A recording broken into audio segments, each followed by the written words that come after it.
Screen saya sudah kelihatan? Halo? Sudah Pak, sudah terlihat. Sudah ya. Ini Ya. kelihatan? Mohon konfirmasinya. Sudah kelihatan? Sudah terlihat. Oke, baik.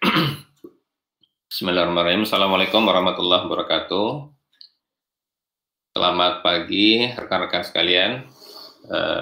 Terima kasih kepada Pak Rusnandi dan kepada bisa.ai yang telah memberi kesempatan kepada saya pada pagi hari ini untuk sharing dengan teman-teman terkait dengan data mining ya.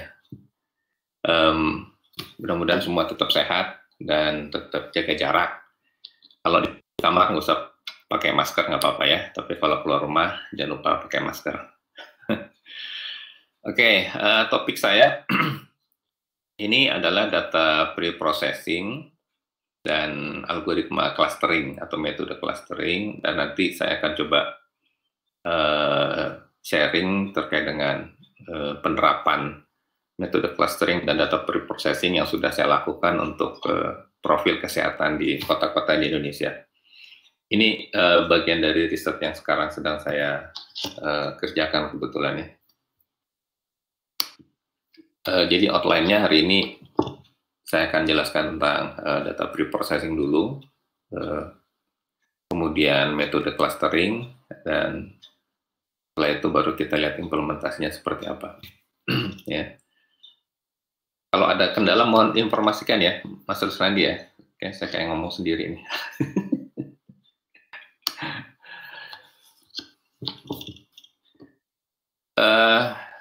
Saya perlihatkan dulu teman-teman sekalian, ini data yang terakhir yang dikeluarkan oleh Hootsuite Januari 2020 terkait dengan situasi yang ada di dunia kita hari ini.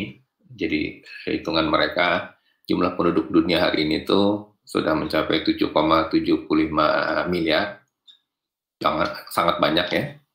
Dan pengguna mobilenya sudah mencapai 5,19 miliar. Jadi 67% dari penduduk bumi ini sudah menggunakan mobile phone, ya 5 miliar. Dan pengguna internetnya 4,5 miliar, berarti 59% dari penduduk bumi ini sudah menggunakan internet. Dan yang aktif di sosial media 3,8 miliar. Angka ini menjadi penting untuk kita ketahui karena dari sinilah kemudian muncul data yang sangat banyak jumlahnya dari mobile phone kita, dari internet yang kita akses, ya, dari sosial media yang kita geluti sehari-hari, itu muncul data yang sangat banyak sekali. Ya. Jadi untuk itu kita perlu ada mekanisme atau metode atau cara bagaimana mengolah data itu. Jadi kenapa kita perlu data mining? Karena sangat banyak jumlah data yang ada di sekitar kita. Contoh misalnya dari data saintifik aja, tentang cuaca, astronomi, dan segala macam ya, biologi, gen, kasus COVID-19 ini melahirkan sekian juta data yang sudah dihasilkan oleh berbagai pihak yang mencoba memotret situasi dan kondisi yang terkait dengan COVID-19 ya. Dari website juga banyak sekali media online ya, dari YouTube, dari Twitter, berita-berita online segala macam itu juga menghasilkan data. Belum lagi bicara data transaksi ya. Ojek online itu di Jakarta saya dengar beberapa waktu yang lalu itu seharinya ada 1,5 juta transaksi per hari. Per hari 1,5 juta transaksi ojek online di Jakarta. Berapa se-Indonesia? Itu sehari. Berapa sebulan? Berapa setahun? Ya. Jadi kita dibanjiri, bukan banjiri lagi ya, udah air bah ini, data-data dan informasi yang menghampiri kita setiap saat. Ya. Kita juga punya data perilaku yang di-capture oleh Google ya. Jadi kita ada di mana, sedang di toko apa misalnya, ya, sudah berjalan berapa jauh, dari titik mana ke titik mana, ya, itu semua sudah terekam. Dan itu data yang sangat berharga.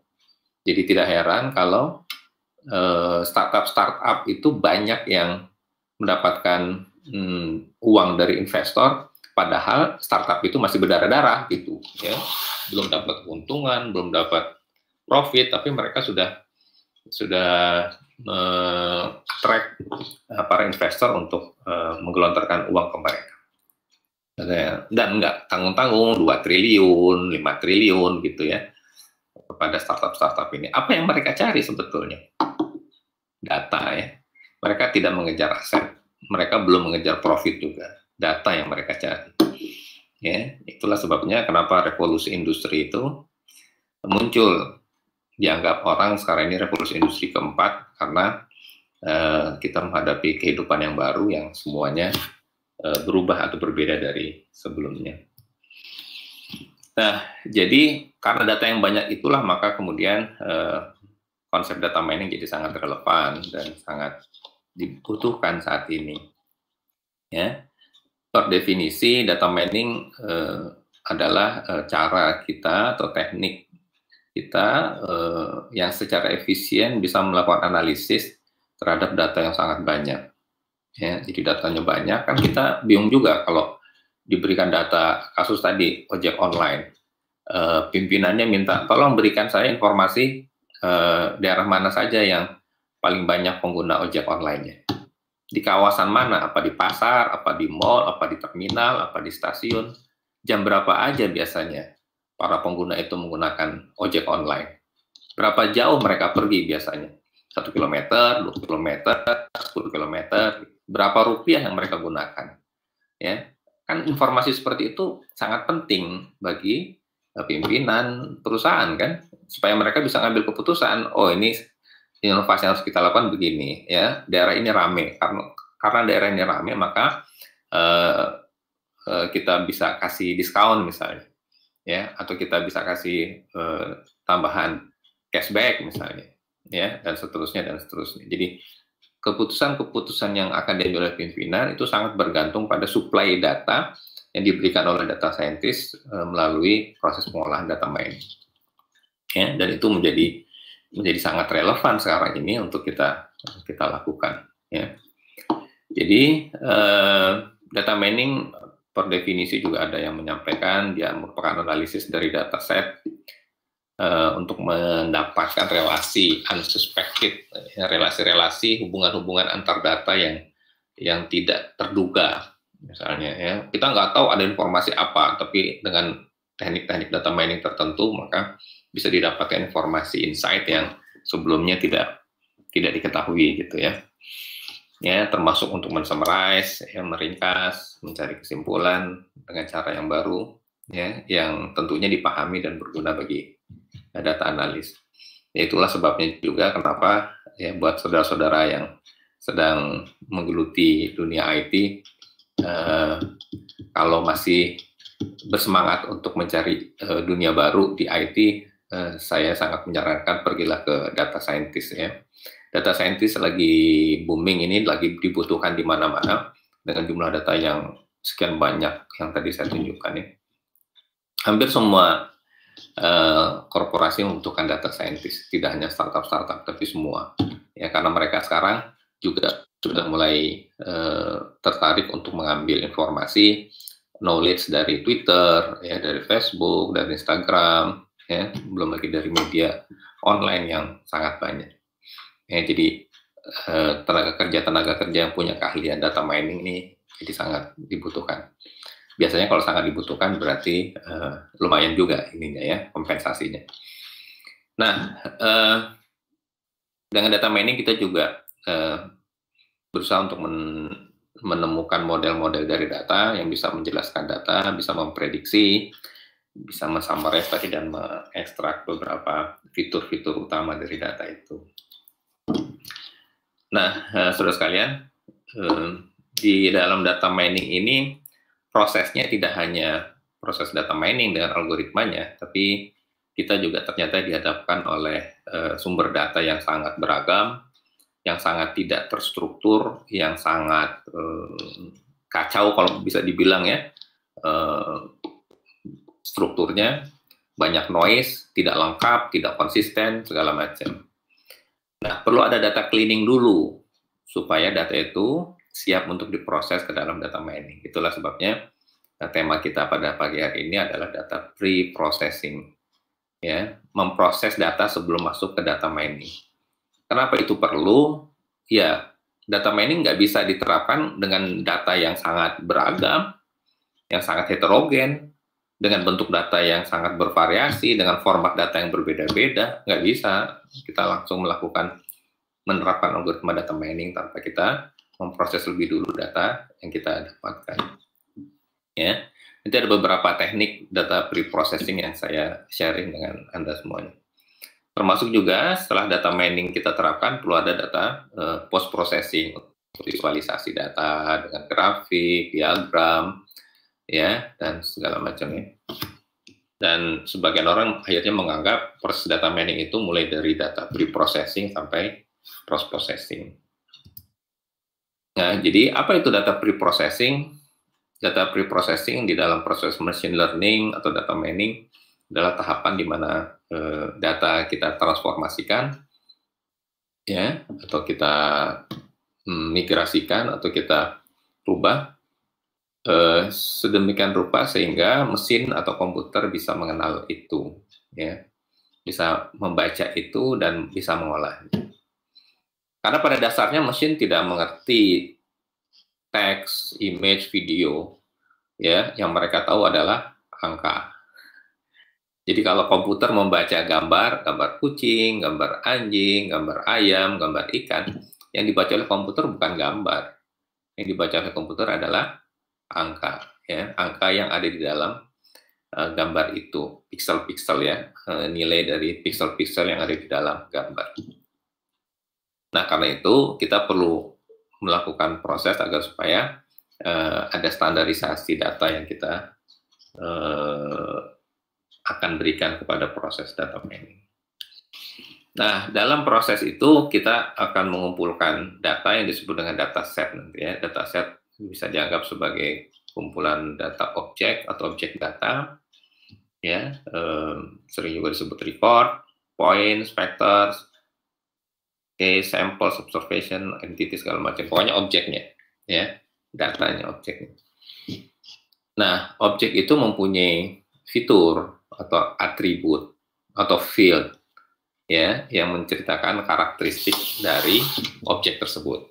Ya, kayak dalam bentuk tabel, kalau tabel mahasiswa misalnya, nah, data-data mahasiswa si A, si B, si C itu namanya objek atau data atau observasi, ya, atau record yang barisnya. Nah, kolom-kolomnya disebut dengan fitur atau atribut atau field, ya. Nih, kita sepakati dulu karena data dalam format seperti itulah yang nanti akan bisa diolah oleh proses data mining. Nah, data seperti itu pun ada banyak tipenya, ya. Ada tipe kategorial, ada tipe numerikal. Kategorial itu juga terbagi menjadi ada data yang tipenya nominal. Contohnya misalnya mobil, warna mobil merah, kuning, hijau, itu tipe data nominal, ya. Ada tipe data ordinal yang ada urutannya. Ordinal itu kalimat misalnya kecil, sedang, besar, ya, rendah, sedang, tinggi, gitu. Itu kategori data nominal, ordinal, ya. Dia berurut, ada urutannya. Untuk yang numerik, tipe data numerik ada yang interval, tanggal sekian sampai tanggal sekian, usia sekian sampai sekian, gitu. Ada yang rasio, ya. Rasio itu umur, panjang, tinggi, lebar, luas, segala macam. Nah, tipe-tipe data ini yang harus juga menjadi perhatian kita, karena kita ketika akan mengolah data, kita nggak bisa menggabungkan antara satu tipe data dengan tipe yang lain dan membandingkan. Kan nggak mungkin membandingkan mobil merah, kuning, hijau dengan tinggi badan misalnya, kan nggak bisa begitu, ya. Kita harus mengolah data dulu. Makanya di beberapa penelitian mereka sampai menyebutkan bahwa data pre-processing ini bahkan effortnya lebih besar daripada data mining, ya. Di sini disebutkan nih malah, ya, karena data seringkali diambil dari multiple sources, sumber-sumber yang berbeda-beda, yang banyak, yang biasanya tidak reliable dan formatnya berbeda-beda, maka lebih dari separuh waktu yang akan digunakan oleh seorang data scientist itu berurusan dengan pre-processing, ya, bagaimana merubah data yang sangat beragam dan sangat amburadul ini, yang ambiar ini, menjadi data yang terstruktur, ya, ngumpulin datanya, formatnya disamakan, segala macam gitu, ya. Bahkan ada satu buku yang sempat saya lihat, dia menyebutkan 80% dari proses pengolahan data itu adalah data pre-processing, ya. Nah, ini menjadi sangat menarik dan sangat penting untuk kita perhatikan, karena tanpa melakukan data pre-processing yang benar, maka kita nggak akan bisa mendapatkan data quality, atau kualitas data yang baik, ya, nggak mungkin. Bahkan bisa jadi hasil pengolahan yang kita lakukan tidak tepat bukan karena algoritmanya salah, tapi karena data pre-processingnya salah gitu, ya. Nah, itu bahaya banget itu kalau sampai itu terjadi, kan. Nanti kesimpulan yang bisa diambil bisa salah. Kalau bahkan kesimpulan itu mengeluarkan rekomendasinya bisa salah juga. Ya, itulah makanya data pre-processing ini menjadi sangat penting untuk diperhatikan. Dan relatif saya agak jarang melihat penelitian yang membahas tentang data pre-processing secara mendalam. Oke, jadi it is simply unrealistic to expect that the data will be perfect. Sangat tidak realistik untuk mengharapkan data yang kita olah tuh sempurna sejak awal, nggak mungkin, ya. Pasti ada human error, ada keterbatasan alat. Kalau misalnya mau ambil data foto, kameranya berpengaruh, kualitas kameranya berpengaruh, jarak antara kamera dengan objek berpengaruh, cahaya berpengaruh, iya kan? Itu satu contoh bagaimana mengambil data itu menjadi sangat krusial dan kritis gitu untuk nanti kita melakukan pengolahan data. Nah, beberapa problem di dalam data, raw data yang kita peroleh, ya, ini saya meng-highlight beberapa. Di antaranya missing values, ada angka-angka yang hilang gitu, ya. Di contoh yang saya nanti tunjukkan dalam data profil kesehatan kota di Indonesia, kan setiap kota dan kabupaten di Indonesia ini setiap tahun mereka harus mengumpulkan data, ya, mengumpulkan data terkait dengan jumlah kelahiran, jumlah kematian, jumlah bayi lahir, jumlah bayi mati, jumlah penyakit, jumlah sarana kesehatan, jumlah dokter, jumlah tenaga kesehatan, jumlah puskesmas, segala macam. Ya, ada sekitar 81 tabel yang harus mereka isi setiap tahun, yang jumlah fiturnya atau jumlah atributnya tuh 1046 atau sekitar itu, ya, yang harus mereka isi setiap tahun. Jadi Anda bayangkan, ada 500 lebih kota kabupaten di negeri ini, mereka setiap tahun harus menghasilkan data itu. Nah, problemnya adalah, ya, karena ini pekerjaan yang tidak menarik, mengentrikan data, mengambil sumber data, maka tidak heran banyak data-data yang hilang atau tidak di-entry, atau mungkin datanya tidak ada. Ya, jadi missing values ini terjadi sangat banyak. Ya. Nah, gimana cara solusinya? Yang paling mudah dihapus. Jadi kota kabupaten yang banyak angka kosongnya dihapus. Tapi kalau dihapuskan berarti kan kota itu jadi tidak terproses. Jadi kita tidak bisa mendapatkan data dari kota atau kabupaten itu bagaimana kondisinya. Ya, nah ini situasi-situasi dilematis seperti ini yang kemudian muncul dan pasti muncul dan dihadapi oleh data scientist. Dan repotnya ketika pimpinan juga kemudian tidak mau tahu urusan ini, itu masalah yang lebih besar lagi. Ya, nah jadi solusi terhadap missing values ini apa? Yang pertama, yang paling mudah, dihapus datanya. Tapi kalau dihapus kita akan kehilangan informasi yang barangkali ada informasi penting di situ. Yang kedua, diestimasi isinya, ya, diestimasi dan kita bisa lakukan proses interpolasi atau mengisinya dengan rata-rata, mean atau mediannya atau value nilai mode yang ada di dalam atribut itu atau data itu. Ya, jadi kita prediksi datanya. Ini berdasarkan data rata-rata kematian bayi di daerah-daerah lain, misalkan rata-rata 20, ini data ini daerah ini mungkin nggak jauh-jauh dari 20, udah taruh aja 20, misalnya kayak begitu. Ya, tapi ini kan nggak valid datanya. Ya, jadi ini situasi yang muncul yang menjadi tantangan. Yang kedua, problem yang kita hadapi dengan data yang kita peroleh sebagai data dasar itu adalah nilai yang tidak konsisten. Ya, jadi ya namanya juga yang mengisi manusia kan. Bisa aja data alamat diisi dengan nomor telepon, atau sebaliknya nomor telepon diisi alamat.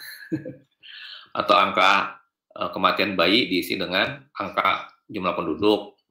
Ya, di salah satu data itu yang saya temukan jumlah kematian bayi, kalau nggak salah kematian ibu, itu angkanya sama dengan jumlah penduduk. Jadi yang mati kalau daerah-daerah lain jumlahnya 100 atau 20, 50, ini 1 juta. Kan nggak mungkin semua penduduknya mati. Ya, nah ini situasi-situasi ini kan harus diperhatikan. Sekarang Anda bayangkan kalau kita mesti mengolah data sebanyak ribuan data, terus gimana caranya kita bisa menemukan adanya defect, adanya masalah di dalam data itu? Ya, ini kan satu pekerjaan besar ya, bukan pekerjaan kecil. Ya, jadi inconsistent values ini sangat besar kemungkinannya terjadi di dalam data yang kita akan ambil. Apalagi kalau data itu sumbernya diperoleh dari berbagai tempat yang berbeda-beda dengan jumlah orang yang berbeda-beda. Oh, udah ya.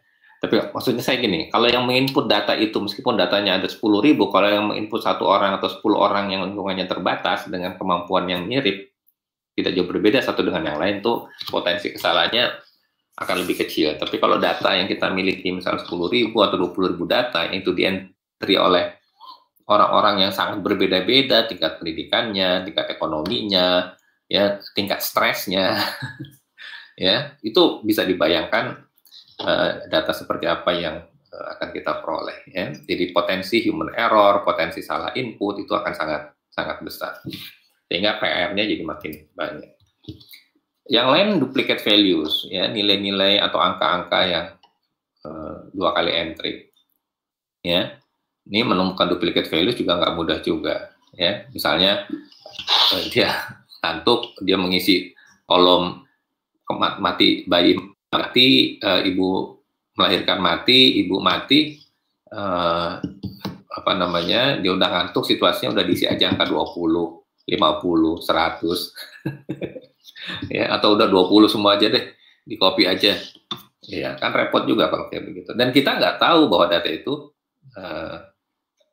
nggak valid atau terjadi duplikasi data yang tidak disengaja, ya. Atau disengaja karena udah capek. Ya, ini faktor-faktor yang non teknis akan sangat banyak mempengaruhi bagaimana mutu data ini akan terjadi, ya. Maksud saya mutu rendah itu bisa terjadi karena banyak faktor yang mempengaruhi. Nah, jadi tadi udah ada problemnya dan ada solusinya, saya sudah sampaikan. Di antara solusi yang lain adalah ketika kita punya data yang besar, kita bisa membuat feature aggregation. Apa itu? Kita mengumpulkan data-data yang harian itu menjadi bulanan atau tahunan gitu ya, supaya bisa mengurangi jumlah data yang kita olah sehingga lebih cepat atau lebih presisinya juga bisa lebih tinggi ya, sehingga error-error yang ada pada 1, 2, 3 data bisa terkurangi karena datanya kita akumulasi. Contoh tadi misalnya kalau dalam 1 hari ada 1,5 juta transaksi ojek online di Jakarta, ya kita bisa aggregate itu data itu per bulan misalnya, ya kita ambil rekapnya aja untuk mendapatkan data-data per lokasi dan per waktu tertentu, ya, sehingga data yang diolah tidak terlalu banyak sehingga bisa lebih mempercepat proses, ya. Nah ini yang bisa dilakukan, termasuk juga yang kedua, feature sampling, jadi kita bisa mengambil sampel dari data yang kita peroleh, ya, mengambil subsetnya, ya, mengambil sebagian data yang kita peroleh. Nanti di dalam data kota ini saya juga mengambil sampel untuk data penyakit dan data kematian saja, tidak semua data saya ambil untuk bisa mempersempit persoalan dan mempertajam solusi nanti yang bisa kita temukan. Ya, jadi kita bisa mengambil sampel, tapi ngambil sampel juga hati-hati ya, tidak bisa sembarangan. Yang paling enak sih mengambil sampel fitur-fitur tertentu, atau nanti itu dimensional reduction ya kalau itu ya. Sampling ini dari datanya ya, dari datanya. Misalkan kita mau ngambil data di Pulau Jawa misalnya, atau data di Pulau Kalimantan saja, atau data di Sulawesi saja, misalnya itu bisa. Ya, kalau data objek online misalnya daerah Jakarta Timur, Jakarta Barat, itu bisa kita lakukan. Nah, ini yang tadi saya sampaikan, dimensionality reduction ini mengurangi atributnya. Jadi kita mau fokus misalnya pada dimensi-dimensi apa. Ya, contoh kasus kalau yang nanti saya tunjukkan untuk data kesehatan itu saya hanya akan mengambil data tentang penyakit dan data kematian, ya, akan fokus di situ. Jadi data tentang sarana kesehatan dan yang lainnya tidak saya ambil. Ya, ini juga salah satu cara bagaimana kita mengurangi potensi data yang tidak terstruktur, yang terlalu banyak, yang terlalu rumit untuk kita olah. Yang lain, solusi terhadap data yang kita peroleh yang tidak terstruktur atau sangat heterogen itu melalui feature encoding. Feature encoding ini maksudnya mentransformasi data sehingga bisa diterima sebagai input bagi algoritma machine learning. Ya, contoh misalnya kalau kita punya data yang isinya rendah, sedang, tinggi misalnya. Kalau kita ambil teksnya, teks rendah, sedang, tinggi, maka itu akan menyulitkan untuk kita lakukan proses. Maka kita encoding itu dengan yang rendah kita ganti jadi angka 1, yang sedang jadi angka 2, yang tinggi jadi angka 3 misalnya. Ya. Jadi beberapa data yang kita peroleh yang bisa kita transformasikan ke dalam bentuk lain, ya, khususnya bentuk numerik yang paling mudah untuk kita olah, dan agar supaya seragam dengan data-data yang lain, maksudnya dengan fitur-fitur yang lain, maka sebaiknya kita lakukan. Ya.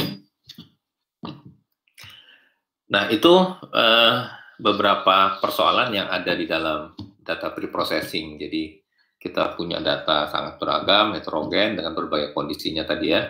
Jadi Anda sekarang bisa bayangkan bahwa pekerjaan untuk mengolah data dalam tahapan pre-processing ini bukan pekerjaan ringan, justru ini pekerjaan yang paling berat. Ya, tapi kalau nanti kita sudah menggunakan sistem, pekerjaan pre-processing ini sudah akan sangat jauh berkurang ya, karena di handle oleh sistem. Nah, berikutnya saya akan mereview beberapa metode clustering secara singkat saja ya, yang ada untuk kita bisa lakukan pengolahan data dengan metode-metode ini. Metode clustering ini adalah bagian dari teknik data mining, sudah kita pahami ya. Dalam data mining itu ada klasifikasi, ada clustering tentunya, ada regresi, ada outer, sequential patterns, prediction, dan association rules ya. Ada banyak teknik-teknik dalam data mining yang berkembang dari waktu ke waktu, terus berkembang.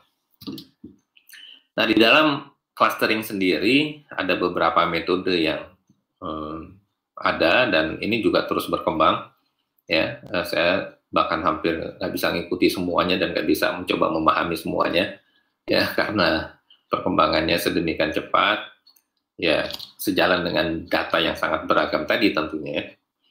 Ada 5 yang akan saya highlight, akan saya share pada pagi hari ini. Yang pertama partitioning clustering, yang kedua hierarchical clustering, kemudian fuzzy clustering, density based clustering, model based clustering. Ya. Nah, ini yang sangat populer, partitioning clustering, di mana kita mempartisi data yang kita miliki ya ke dalam beberapa klaster. Jadi kalau tadi data misalnya data kesehatan tadi ya, kita mau mengklaster data kesehatan itu berdasarkan penyakitnya atau berdasarkan kematiannya, di mana kita mengelompokkannya. Nah, ini tekniknya di dalam partitioning clustering ini beberapa teknik diperkenalkan orang. Yang paling populer K-means clustering. Ya, kita mengelompokkan data objek dengan cara menghitung rata-rata dari titik-titik objek yang tergabung dalam satu cluster. Jadi setiap objek diukur dulu tingkat kedekatannya satu dengan yang lain, kemudian dicari titik tengah posisinya, dan kita kemudian mengelompokkan data-data atau objek berdasarkan kedekatannya dengan titik rata-rata itu. Metode lain di dalam partitioning clustering ini K-medoids. Ya, K-medoids ini kalau K-means itu tidak menentukan objek tertentu sebagai pusatnya, kalau K-medoids objek yang ada di dalam clustering itu ditentukan sebagai titik pusatnya. Ya. Nah, ini diperkenalkan orang untuk mengurangi persoalan di K-means clustering yang tidak bisa menghandle ketika ada titik yang outliers ya, ada di luar kumpulan semuanya. Ya. Nah, yang berikutnya ada Clara algorithm, ini untuk data-data yang besar. Nah, saudara sekalian, di dalam partitioning clustering ini salah satu persoalan besar yang dihadapi para data scientist adalah kita harus lebih dulu menentukan nilai K-nya, K-means ini, ya, berapa cluster yang mau kita bentuk. Apa 2 cluster, jadi 3 cluster, atau 5 cluster. Kalau kita sudah tahu clusternya lebih dulu, enak, kita sangat mudah menggunakan ini. Tapi kalau kita nggak tahu berapa jumlah cluster yang paling ideal, yang ada di dalam kumpulan data yang kita miliki, maka metode ini menjadi perlu dibantulah dengan cara yang lain. Yang kedua, hierarchical clustering. Orang kemudian mau perkenalkan metode clustering untuk mengatasi masalah penentuan cluster. Ya, jadi orang nggak mau menentukan lebih dulu jumlah clusternya. Saya mau clusternya ya dilihat aja dari ciri-ciri objeknya, ya biar mereka bisa mengcluster masing-masing begitu ya, dengan melalui tingkat kedekatan yang terjadi antara data-data itu. Nah, kemudian muncullah hierarchical clustering ini. Ya, jadi tidak perlu menentukan lebih dulu, tapi membuat dendrogram ya, seperti yang gambar yang saya tunjukkan ini. Jadi jumlah klasternya nanti kita bisa pilih, kita menentukan berapa klaster, apa 2 klaster, apa 4 klaster, apa 5 klaster, atau banyak klaster. Ya, jadi dibuat semacam tree yang itu menunjukkan tingkat kedekatan antara satu objek dan objek yang lain. Ya, makin ke atas makin jauh jaraknya. Orang kemudian juga berpikir begini, bisa jadi satu objek itu dia tingkat kedekatannya antara klaster A dan klaster B nggak jauh berbeda sebetulnya. Dia bisa masuk klaster A, bisa juga masuk klaster B gitu. Tidak bisa kita fixkan, oh ini masuk A atau ini masuk B. Nah, atas dasar itu kemudian orang membuat fuzzy clustering. Ya, fuzzy clustering ini disebut juga sebagai soft clustering, di mana setiap elemen itu punya probabilitas dia masuk ke dalam klaster yang mana. Ya, probabilitas dia masuk klaster A, probabilitas dia masuk klaster B, ya. Itu nanti dilihat, kalau kita mau ngambil, oh dia lebih besar peluangnya untuk masuk klaster A, 90% dia tingkat kedekatannya dengan klaster A itu lebih tinggi dibandingkan di klaster B yang katakan 70%. Ya udah, maka dia kita masukkan sebagai klaster A misalnya. Jadi membership dari sebuah objek di dalam metode fuzzy clustering ini tergantung pada tingkat probabilitas atau tingkat derajat kedekatannya. Ya. Ini menarik ini fuzzy clustering ini ya. Jadi kita tidak menentukan sesuatu sebagai hitam atau putih begitu ya, tapi ada abu-abunya. Dia bisa di sini dan bisa di sana, peluang untuk di sini dan peluang untuk di sananya ada begitu ya. Sama seperti kita menentukan seorang itu disebut muda, disebut tua itu umur berapa. Ya. Kalau umur 50 itu tua apa muda? Atau pertengahan antara muda dan tua. Ya, nah ini nih, jadi fuzzy ini nilai yang tidak fix begitu antara dua kelompok. Ya, dia bisa ada di perbatasan antara kelompok yang satu dan kelompok yang lain. Nah, tingkat membership dari objek itu terhadap cluster itu diwujudkan dalam bentuk numerik ya, persentase atau probabilitas tadi. Ini gambar ini menunjukkan yang gabungan antara gambar biru dengan hijau atau hijau dengan merah itu titik-titik di mana satu objek itu bisa masuk sebagai anggota dua cluster gitu ya, tapi dengan tingkat kedekatan yang berbeda. Ya. Yang terkenal ini fuzzy C-means, ya, algoritma yang terkenal di fuzzy clustering ini. Ya. Nah, yang berikutnya density based clustering. Orang juga berpikir ini ada data-data yang dia sebetulnya tidak diukur dari tingkat kedekatan antar objeknya, tapi dari tingkat kepadatannya. Ya, Anda perhatikan di gambar yang saya tunjukkan nih. Di sebelah kiri, saya punya data yang lingkaran dua ya, dua lingkaran tengah dan lingkaran besarnya. Kalau itu saya cluster dengan menggunakan K-means clustering, maka hasilnya akan seperti itu. Jadi yang orange di atas, yang biru di bawah. Padahal yang saya inginkan adalah data yang lingkaran di atas itu satu kelompok sendiri, satu cluster itu. Ya, di lingkaran tengah, lingkaran dalam itu satu cluster lagi. Gitu. Jadi nggak boleh dipotong seperti cara K-means memotong ini. Ya, dengan metode density based clustering, ini kita bisa dapatkan nih. Jadi cara mengklasterkannya dikelompokkan atau dikumpulkan data-data atau objek-objek yang dia satu kesatuan gitu, ya, satu kesatuan. Jadi lingkaran ini satu cluster, yang di luar lingkaran dalam juga satu cluster. Ya, demikian juga lihat di gambar bawahnya itu seperti ada gambar bumerang gitu ya. Kalau dengan menggunakan K-means clustering, hasil pengelompokannya begitu, jadi dipotong itu angka gambar bumerangnya. Tapi kalau dengan DB-scan, dengan density base, maka kita bisa mendapatkan yang satu garis itu adalah satu cluster. Ya.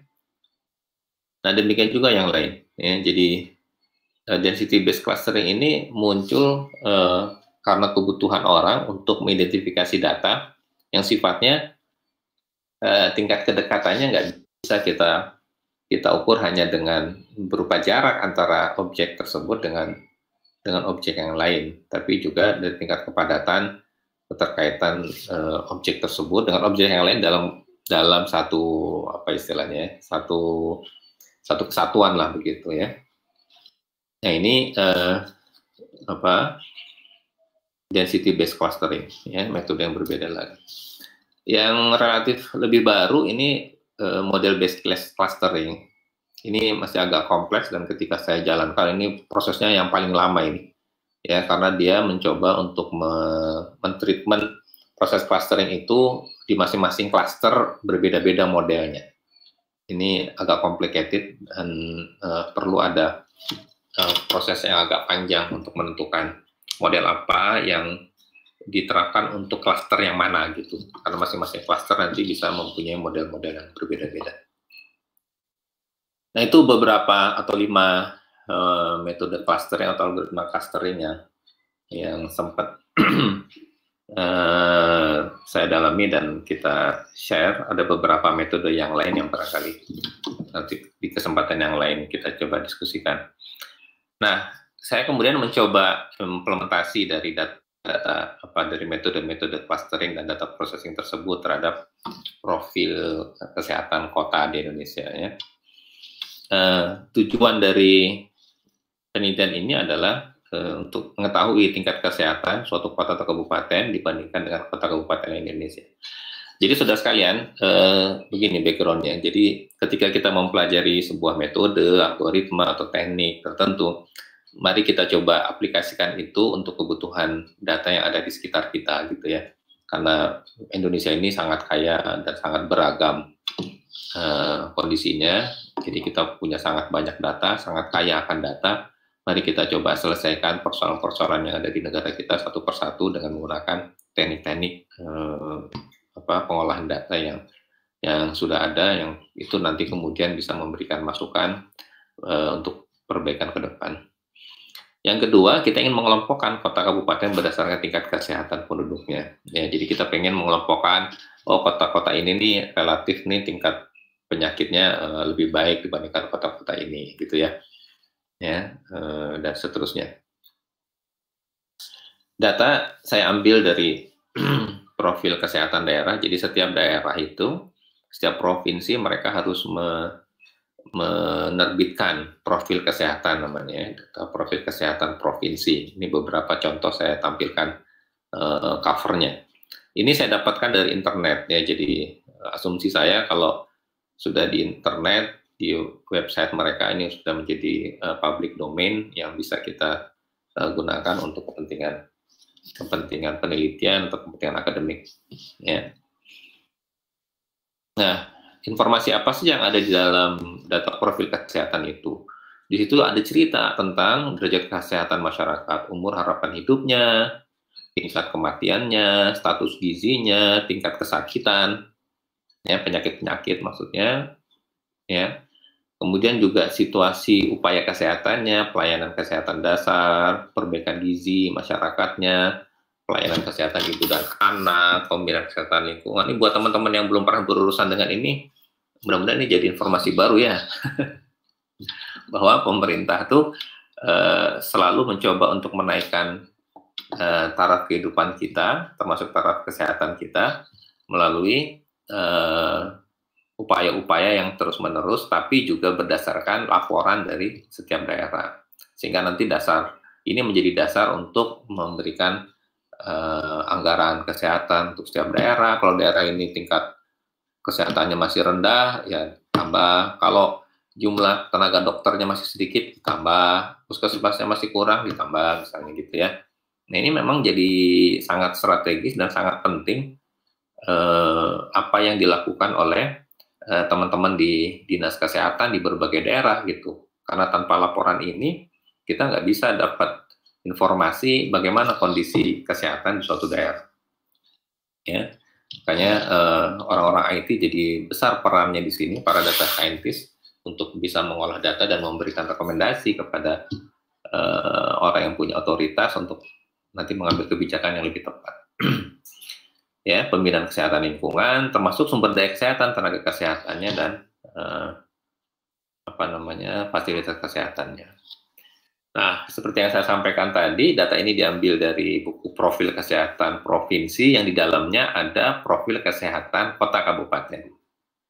Sebetulnya setiap kota kabupaten juga membuat profil yang sama untuk menceritakan tentang profil kesehatan kecamatannya. Jadi berjenjang gitu ya, Indonesia sebagai negara, kemudian provinsi, kemudian kota kabupaten, kemudian kecamatan. Nah, kalau ini bisa dilakukan secara online dan real time dengan menggunakan aplikasi, wow, luar biasa gitu. Tapi kelihatannya masih dilakukan manual kemarin ini, ya. Mudah-mudahan ke depan sudah bisa otomatis dengan aplikasi. Walaupun kalau dengan aplikasi persoalannya adalah infrastruktur jaringan, ya, yang ada di daerah-daerah yang masih jauh dari perkotaan, biasanya mereka ada problem masalah jaringan internetnya maksud saya. Nah, kami berhasil mengambil data sebanyak 1.145 data dari 11 provinsi. Jadi tidak semua provinsi ternyata juga menampilkan datanya di website mereka, ya. Nah, ini beberapa tabel yang saya cuma tunjukkan aja. Ada 81 tabel yang mereka harus laporkan, ya. 81 tabel yang secara total ada 1.000 lebih atribut atau fitur yang mereka harus isi. Ini contoh tabelnya, jadi coba teman-teman bisa memperhatikan, agak complicated kan melihatnya ya.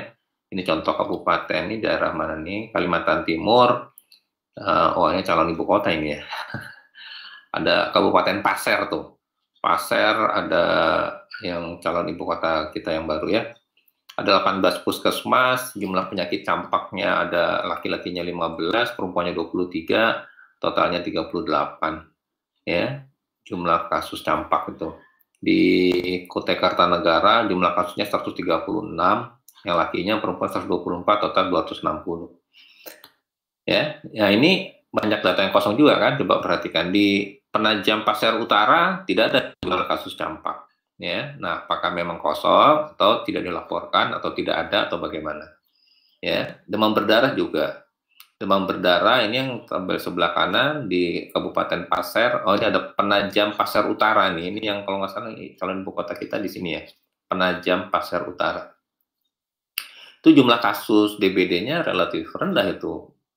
Yang lakinya 5, perempuannya 7. Total cuma 12 orang. Sementara di Kutai Kartanegara 170 jumlah kasus DBD-nya, yang laki-laki yang perempuannya 94, laki perempuannya 264. Atau mungkin karena Penajam Pasir Utara masih hutan kali ya, jadi manusianya baru sedikit, demam berdarahnya kecil. Nah, tapi kalau hutan kan nyamuknya banyak ya. Nyamuknya banyak, mungkin harusnya yang kena demam berdarah lebih banyak. Allah alam ya. Tapi ini data yang resmi yang mereka buat, yang mereka kumpulkan, dan mereka publish melalui website yang ada di website mereka ya. Dan ini yang kemudian kami ambil dan kami coba baca dan kami lakukan pengolahan.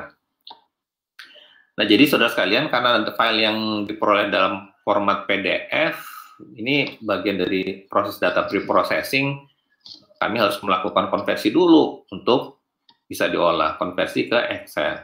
Ya, jadi bisa dibayangkan jumlah data PDF dengan format yang juga harusnya standar, tapi pada faktanya ada beberapa daerah yang tidak menggunakan standar yang ditetapkan. Nah, ini kan juga persoalan ya.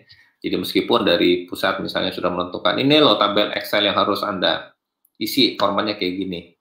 Begitu di lapangan, mereka lihat ini kayaknya ada yang kurang nih, tambahinlah satu atribut lagi.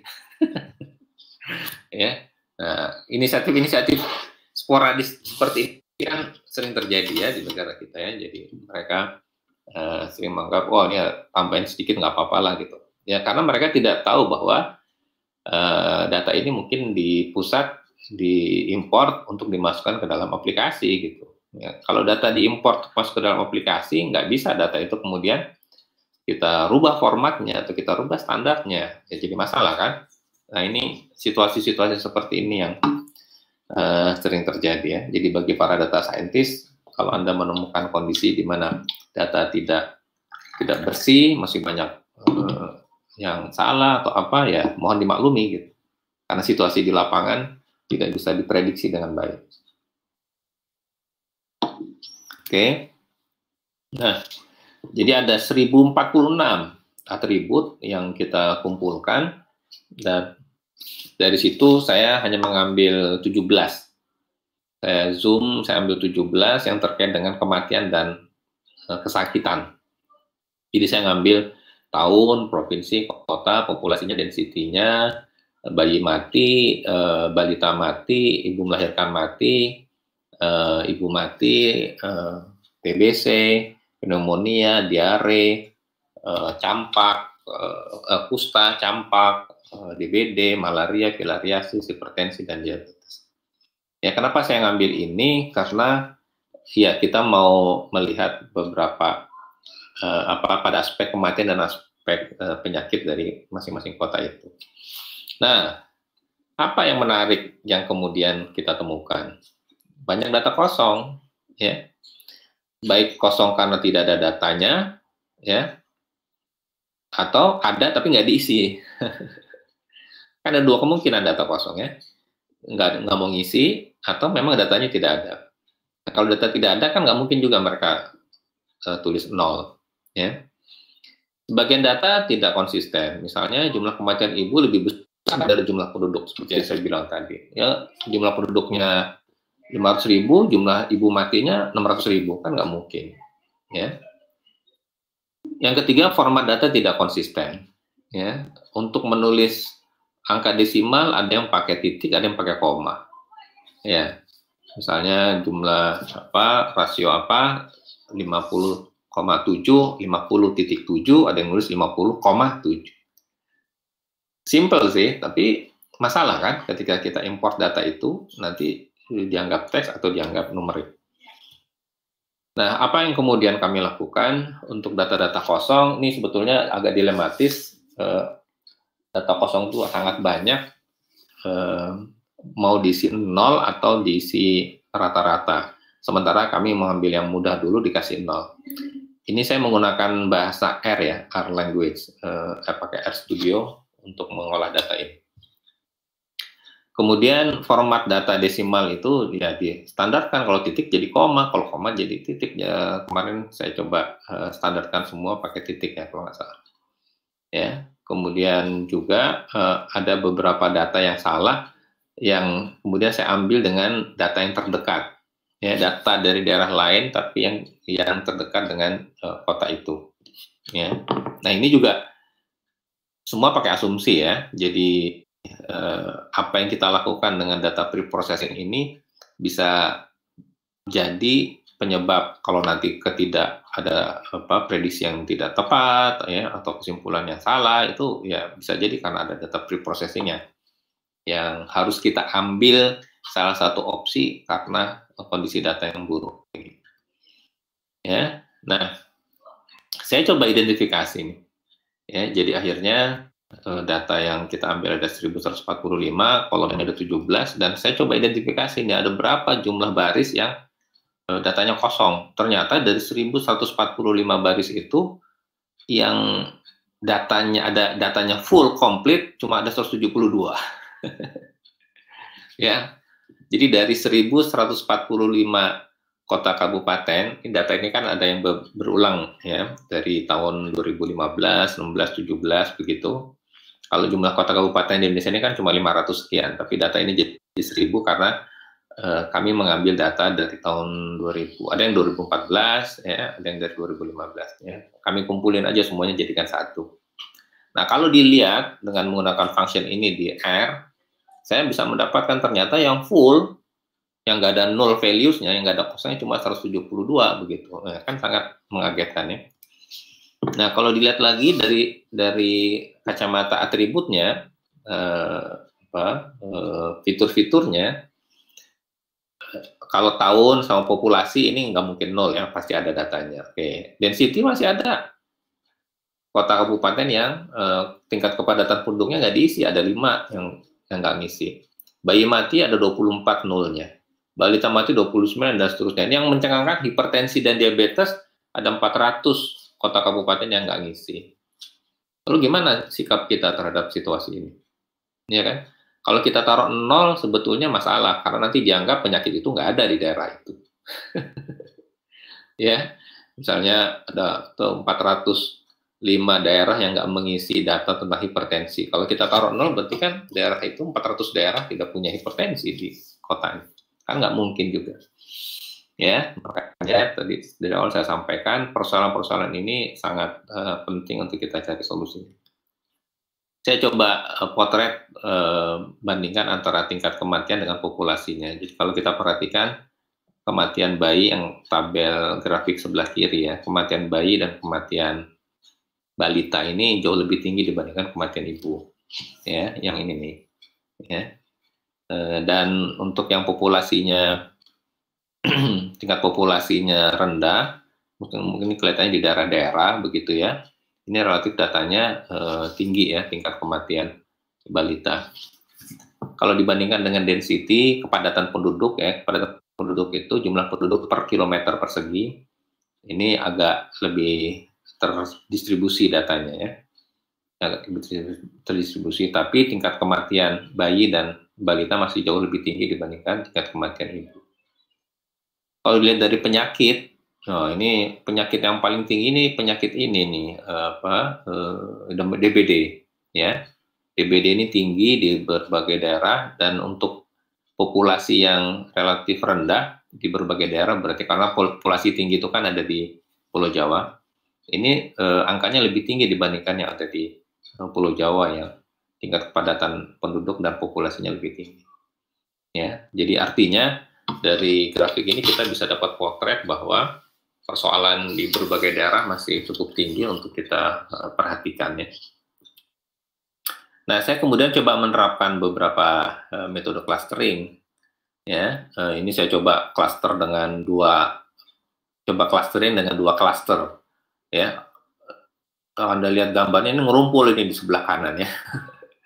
Ya, jadi nggak tepat juga kalau ditaruh 2 cluster.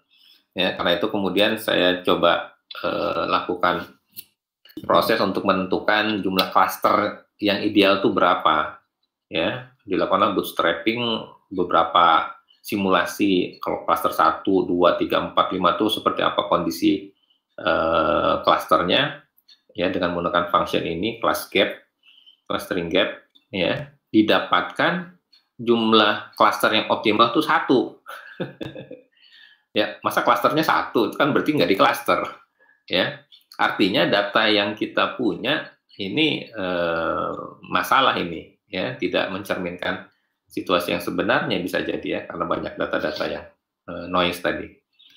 Ya, nah dengan satu cluster kalau diperhatikan posisinya di mana satu cluster itu, ya, itu ngumpul di sebelah kanan, ya, ngumpul di sebelah kanan. Jadi situasinya memang kurang menguntungkan. Dengan PAM clustering ini juga masih masuk di partitioning clustering ya, juga sama. Dengan DB-scan juga tidak terlalu bagus ininya, informasi yang kita peroleh. Nah, saya coba dengan fuzzy sameness clustering dengan 2 cluster, kelihatan juga kita sulit membedakan antara satu cluster dan cluster yang lain karena banyak data yang mirip dan berdekatan antara satu dengan yang lain. Ya. Nah, kemudian saya coba gunakan metode yang lain untuk mendapatkan berapa sih jumlah cluster yang optimal sebenarnya. Ya, saya menemukan function di R ini, NBClass namanya. Dia menyediakan 30 indeks untuk menentukan jumlah cluster yang relevan dan mempropose skema clustering yang terbaik gitu. Dengan berbagai hasil dan dia coba dengan berbagai kombinasi jumlah cluster, dengan metode-metode measuring distance yang berbeda-beda, mengukur ini ya jarak antar objek yang berbeda-beda dan metode-metode clustering yang berbeda-beda. Dia running, hasilnya ini kelihatannya lebih reliable, ya. Dia mendapatkan ada 5 indeks mengusulkan 2 sebagai jumlah cluster, 2 indeks mengusulkan 3 sebagai jumlah cluster, dan yang terbaik ada 7 indeks yang mengusulkan 9 cluster.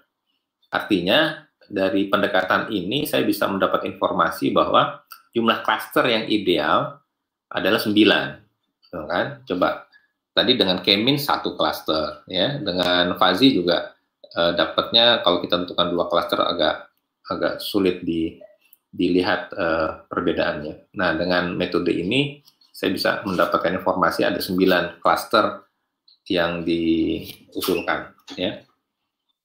Nah, saya juga coba dengan model based clustering. Model based clustering ini tadi masing-masing cluster itu punya model yang berbeda-beda. Ini prosesnya agak lama kemarin ya, saya running. Ini dia mengusulkan ada 6 cluster. Jadi sekarang saya masih tahap berapa sih sebetulnya jumlah cluster yang ideal yang tepat bisa merepresentasikan kondisi tingkat kesehatan seluruh kota di Indonesia ini. Ada berapa cluster sebetulnya, ya. Kalau pulau kan cluster Jawa, cluster Sumatera, cluster gitu kan bisa. Tapi kalau tingkat kesehatan, bagaimana cara kita mengclustering? Ya, dengan model based clustering mereka mempropose ada 6 cluster. Nah, kemudian saya coba, ini baru saya coba kemarin ya, saya coba pisah nih barangkali agak berbeda datanya kalau saya pisah antara data kematian dengan data penyakit gitu. Ya, saya pecah datanya, bukan datanya, atributnya ya. Atributnya saya pecah, hasilnya mirip juga ternyata ya, dengan gap statistik number of clusters yang optimalnya juga sama, 1 juga yang dia propose ya. Jadi masih belum selesai urusannya. Nah, sementara dengan menggunakan NBClass ini dia mempropose ada 3 cluster ya untuk data kematian. Jadi kalau saya ngambil data kematian saja, jumlah cluster dari daerah-daerah tuh bisa kita kelompokkan ke dalam 3 cluster, gitulah ya gampangannya. Kalau tadi kan data kematian dan data kesakitan 9 klaster yang direkomendasikan. Jadi ada 9 klaster daerah. Kalau ini ada 3 klaster yang tentang kematian. Untuk yang penyakit ada 3 klaster juga. Jadi kesimpulannya sementara 3 klaster ini yang bisa kita gunakan kalau kita mau memisahkan antara data kematian dengan data penyakit. Tapi kalau kita gabung 9 klaster tadi. Nah itu barangkali saudara-saudara sekalian yang menarik ya. Jadi kalau kita punya data, clustering ini menentukan jumlah klaster juga menjadi tantangan tersendiri karena kita mau mengelompokkan ini berdasarkan apa sebetulnya dan nanti hasilnya seperti apa gitu. Ya, jadi dari paparan saya ini data yang diperoleh perlu kita melakukan data pre-processing lebih dulu atau data cleansing. Kemudian untuk setiap kondisi ketidaknormalan perlu ditetapkan cara solusi yang paling sesuai dan ini agak sulit. Ya, contoh kasus tadi data hilang, data missing, data nggak ada tuh gimana? Mau kita kasih 0 atau mau kita kasih rata-rata atau apa? Kita juga bisa menerapkan metode clustering tadi untuk memotret data dari berbagai situasi dan menentukan metode clustering yang mana yang paling tepat juga itu satu tantangan tersendiri. Jadi yang paling enak memang coba aja dulu semuanya, yang mana yang kemudian nanti yang paling informatif dan bisa memberikan informasi yang berharga buat kita. Itu barangkali teman-teman sekalian yang bisa saya sharing pada pagi hari ini. Mudah-mudahan bermanfaat buat kita semuanya dan bisa memberikan informasi dan pengetahuan bagi teman-teman yang senang mengoprek-ngoprek data dan bermain-main dengan data. Terima kasih. Assalamualaikum warahmatullahi wabarakatuh. Saya kembalikan ke Pak Rusnandi.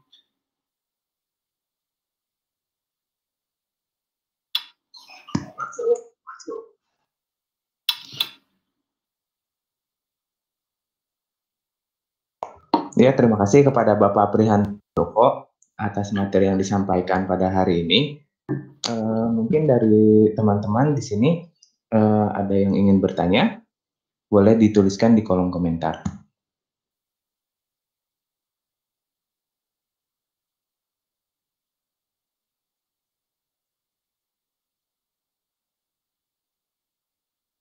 Ini udah ada yang tanya-tanya nih ya. Ada nggak? Oh ya, ini tadi saya lupa meng-hide ini ya. Apa notif Vicon bisa AI-nya?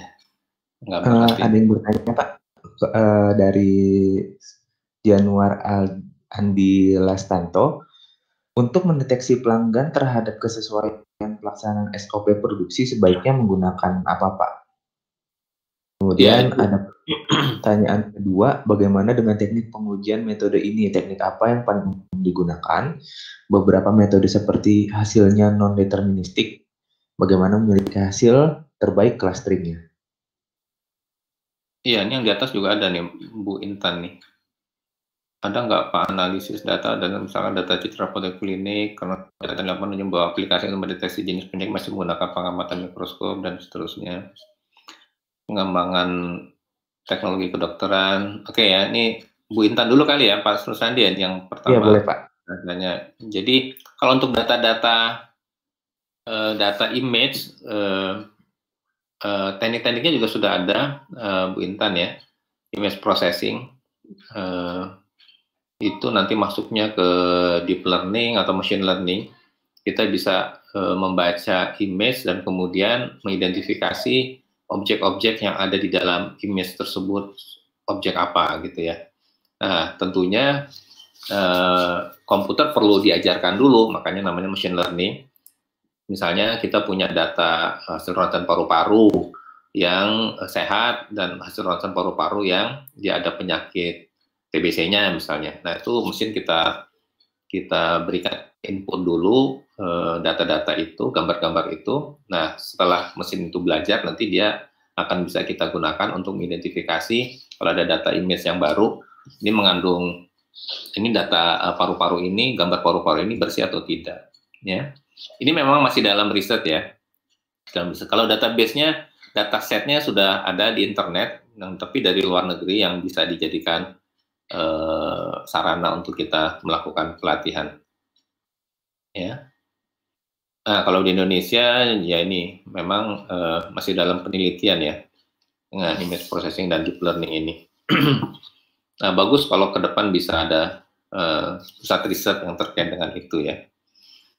Penelitiannya sih sudah banyak, kayak kami di kampus Gunadarma, beberapa mahasiswa doktor yang ambil dokter di kampus kami, sebagian juga ada bimbingan saya, mereka melakukan ini gitu. Tapi masih sebatas penelitian di akademik ya, belum sampai ke komersial. Dari itu ya, Bu Intan ya, dari Pak Januar untuk mendeteksi pelanggaran terhadap pelaksanaan SOP produksi. Nah ini, jadi kalau saya sih sangat mendorong dan sangat merekomendasikan ya bagi pemerintah, institusi pemerintah maupun corporate, gunakan sistem aplikasi untuk mendrive pekerjaan. Jadi kalau istilah saya, kalau dulu kita bekerja menggunakan sistem, sekarang dibalik, sistem yang mengendalikan pekerjaan kita. Wah, ntar kita dikendalikan oleh sistem seperti robot dong. Ya enggak juga, karena nanti ada masa istirahat, ada masa ini. Tapi sebagai kebijakan tingkat corporate atau tingkat institusi,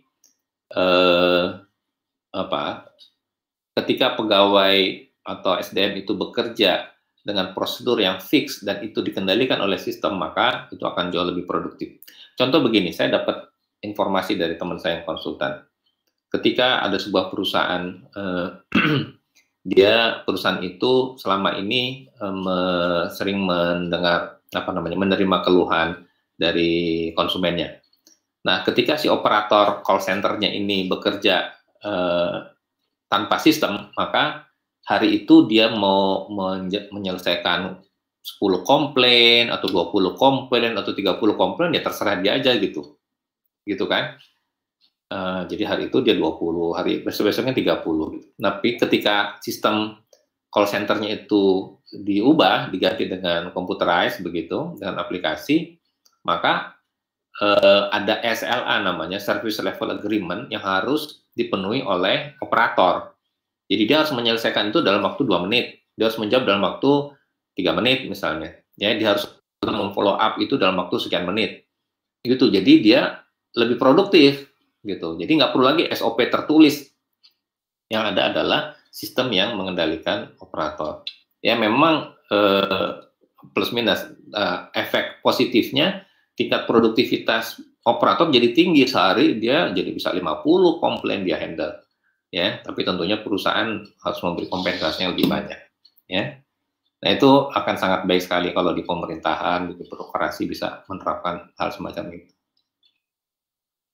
Ibu Mustika Sari, bagaimana teknik pengujian metode ini? Teknik apa yang perlu digunakan? Beberapa metode seperti non deterministik. Ya, jadi saya belum bahas ya, mungkin di kesempatan yang lain kita bahas bagaimana kita mengukur tingkat validitas clustering. Jadi kalau secara umumnya hasil clustering yang baik adalah proses clustering di mana objek-objek yang berada dalam satu cluster itu mempunyai tingkat kedekatan yang paling tinggi dan jarak antara objek dalam satu cluster dengan objek di cluster yang lain itu paling jauh gitu. Itu salah satu mengukur optimalisasi proses clustering. Ya, nanti kapan-kapan kita bahas ini. Pak Januar, bagaimana evaluasi kinerja clustering? Ya, sama ya. Teknik apa yang paling bagus digunakan? Saya belum mendalami lebih detail lagi, tapi prinsipnya kayak tadi ya. Semakin dekat objek itu dalam satu cluster itu semakin baik. Ya, cuma memang persoalannya bagaimana kita mengukur titik antar cluster, jarak antar cluster. Apakah dari titik terluar objek di dalam satu cluster, apakah dari nilai rata-rata objek di dalam satu cluster, atau dari titik terjauh dari objek dalam cluster itu. Ya, itu nanti mengukur kinerjanya ada berbagai metode yang bisa kita terapkan. Ya. Pak Catur, untuk mendukung hasil audit diperlukan validitas data yang baik. Apakah dengan mengesampingkan data salah, dihapus, hilang, akan memberikan kesimpulan yang valid dan dapat dipertanggungjawabkan? Ya, nah ini masalahnya Pak Catur ya. Memang persoalan memang data hilang itu. Ya, atau data kosong atau data dihapus, ya, dilematis memang ya. Kalau kita anggap 0 salah, kalau kita ambil rata-rata juga berarti bukan data yang benar. Kalau dibiarkan kosong salah juga. Ya, ini perlu ada perlakuan yang berbeda untuk kasus yang berbeda Ya, kita nggak bisa memberikan satu jawaban untuk banyak kasus atau untuk semua kasus. Ya, kalau data-data kritis kayak misal data keuangan perbankan segala macam, itu kan kita juga harus lebih hati-hati lagi. Sekali lagi, memang solusi yang paling mudahnya dari awal memasukkan datanya pakai sistem, pakai aplikasi. Ketika data itu kosong, nggak boleh kosong, dia nggak boleh pergi ke isian berikutnya sampai itu diisi. Ya, dan ketika ngisi pun kita udah protect, ada range-nya. Misalkan data umur harus dari 0 sampai 100 misalnya. Nggak boleh dia ngisi data umur isinya 350 gitu kan, nggak ada orang umur 350 tahun. Ya, begitu ya kira-kira Pak Catur ya. Pak Muhammad Danang, indeks clustering yang bagus itu bagaimana Pak? Maksudnya apa nih indeks clustering? Untuk mengukur clustering yang bagus ya mungkin maksudnya ya. Itu tadi, jadi tingkat kedekatan antar objek yang ada dalam satu cluster atau tingkat dissimilaritas, similarity dan dissimilarity antar objek dengan objek di dalam cluster yang lain. Tapi sekali lagi, teman-teman sekalian, ini juga akan sangat bergantung pada jenis data yang akan kita olah. Ya. Berapa jumlah cluster, itu juga kita nggak bisa bilang, yang bagus 3 cluster, atau 10 cluster, atau 20 cluster, nggak bisa juga. Makanya tadi di metode yang terakhir, yang NB class tadi, dia menguji coba 30 indeks pendekatan untuk dan beberapa metode clustering untuk bisa mendapatkan berapa jumlah cluster yang paling optimal. Ya, itu juga nanti akan berkembang terus. Ya, itu barangkali Pak Rusnandi yang bisa saya respon dari beberapa pertanyaan teman-teman.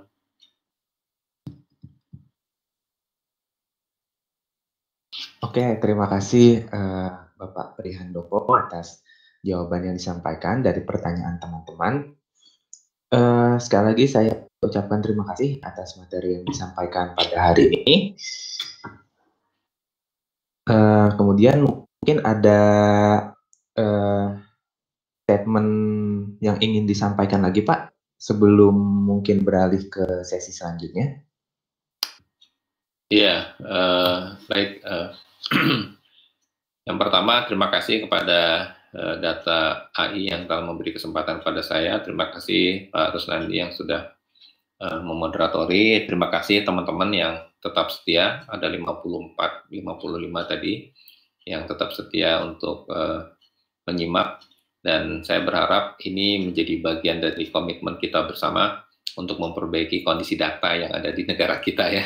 Bagi teman-teman yang profesinya atau bekerjanya di institusi pemerintah, mohon bisa memberikan rekomendasi atau advice kepada pimpinannya untuk memperbaiki data-data yang kita punya, agar supaya segala keputusan yang kita ambil di negara ini berbasiskan data gitu, bukan berbasiskan feeling atau insting atau perkiraan yang tidak valid dan sebagainya.